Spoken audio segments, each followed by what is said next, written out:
Hey there, I'm Randy Zimnoch, and in this episode, we're going to talk about how to deal with an oddball house.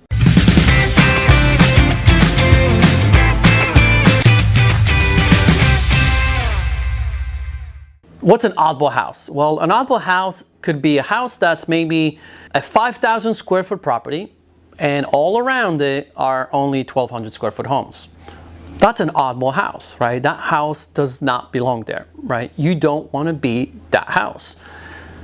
Or in this situation that this story is going to be told is a 2-unit property in an area where there are no 2 units. That's an oddball house, right? So here's the story, how this took place. So one of my investor clients called me up, asked me to take a look at this property that he's been trying to sell. Right? It's here in San Diego, in Santee. And so I took a look at the property, I analyzed it with him, and realized that, man, we have an oddball house on our hands. So then I'm thinking, okay, my mind as the agent now in this situation that is going to potentially take over the sale here and step in to help him because he hasn't had any activity really, no offers, so he's trying to figure it out. What do we do? How do we create momentum here again of activity? But since I realized, of course, well, it's an oddball house, I realized that it wasn't really, the oddness of it wasn't really addressed correctly, I guess, in the marketing. So in this situation, since it was a 2-family property and in a mile radius, there are no 2-unit properties. So since he's got technically a single family in the front and a detached another unit, which was a 1-bedroom apartment basically in the back, well, he obviously wanted more money for this property now than what a single families in the area were selling for, right?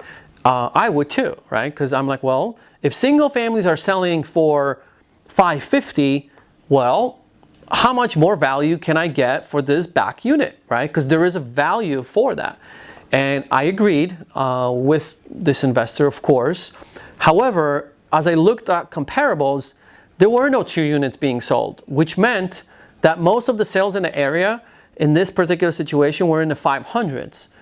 And we were trying to get $700,000 to $750,000 for this property.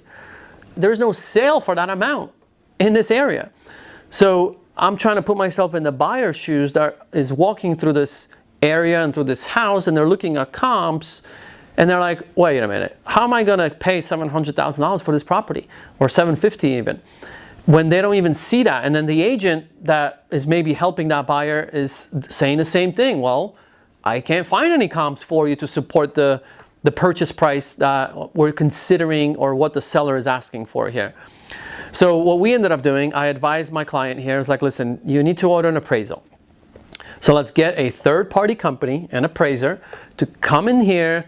Let's give them this homework assignment, right? Since they're the professional, pay for it. It's going to be worth your investment, and let the appraiser do their thing. They know what to do in this situation.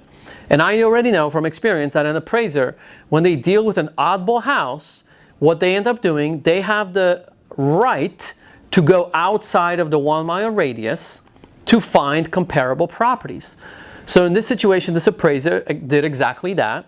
He went and found 2-unit properties in other similar areas, like-kind areas in San Diego that had 2 units on the lot. And he used those to justify the value for this house. And the value did come in at $746,000 on this house. So that's good. So now we're like, okay, so now we have proven the value. We had a professional actually give us a report, the appraisal in the situation, that states the facts. I even asked the appraiser to give me a rental schedule for that back unit and for the front unit, because I'm thinking, who could be my buyer for this house? Well, a potential buyer could be an investor that might be looking to buy this unique oddball house and rent it out, right? Another buyer could be a family member that wants to live in the front unit and have another family member live in the back. which is attractive because they don't even share walls, right? But they live on the same property, on the same lot. Another buyer could be a family that wants to live in the front and rent the back, which will help with the rental, with the mortgage payment for the owner, right? So we have 3 potential buyers here. So if we know that, 2 of those scenarios, they want to know what is the potential rent income that could be brought, right? So I got rental schedules that the appraiser also gave us. So we paid a little extra for that. And now I had, okay, for the back unit, the projected rental income based on these rental comps is this. For the front unit, the projected rental income based on the comps is this. So again, now I had 3 separate reports. I had a report of the value of the whole property. I had a report for the back unit for the rental income per month. And then I had a report for the front unit of the rental income as well. Then what we did, we loaded everything in the MLS under attachments. We wrote what was attached in the confidential remarks. This is the section where an agent talks to an agent on the MLS. Only agents see that information. So I inputted all the details, said, hey, check out the attachments. You will find the appraisal and the rental schedules for the 2 units. And then I took the extra step and I put it in a binder. So I put all those things in a binder and I left them at the property as well. So my goal here is to make it very, very easy for the agents that are working with buyers looking at our property to be able to get this information, basically to discover this information, right? And educate them on what is the real value of this house, knowing that this is an oddball, right?